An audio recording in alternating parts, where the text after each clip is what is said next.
హైదరాబాద్లోని బేగంపేట ఎయిర్పోర్ట్లో జరుగుతున్న వింగ్స్ ఇండియా ఈవెంట్కు భారీ స్పందన వస్తోంది. ఈవెంట్లో భాగంగా నిర్వహిస్తున్న డ్రోన్ షో, ఎయిర్ షో ప్రేక్షకులను ఆకట్టుకుంటోంది. ఈ ఈవెంట్ జనవరి 31 వరకు కొనసాగగా జనరల్ విజిటర్లను ఇవాళ రేపు అనుమతి ఇవ్వనున్నారు. అయితే ఇందుకోసం జనరల్ విజిటర్లు 944 చెల్లించి రిజిస్ట్రేషన్ చేసుకోవాల్సి ఉంటుంది.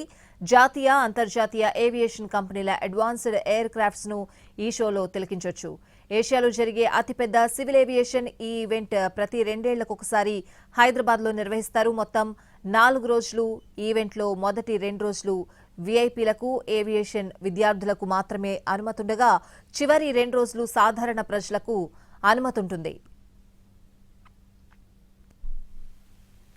బేగంపేట ఎయిర్పోర్ట్లో జనరల్ విజిటర్లకు ఇవాల్టి నుంచి అనుమతి ఉండడంతో ఆ ప్రాంతంలో ట్రాఫిక్ మళ్లింపులు ఉంటాయని పోలీసులు తెలిపారు. ఉదయం 7 గంటల నుంచి రాత్రి 8 గంటల వరకు పంజాగుట్ట, గ్రీన్ ట్యాండ్స్, బేగంపేట ఎయిర్పోర్ట్ మార్గాల్లో భారీ ట్రాఫిక్ ఉండే అవకాశం ఉందన్నారు.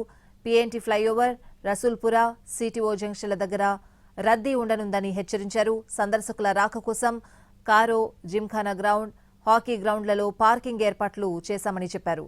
ప్రజలు ప్రత్యామ్నాయ మార్గాలు ఎంచుకుని ట్రాఫిక్ పోలీసులకు సహకరించాలని సూచించారు.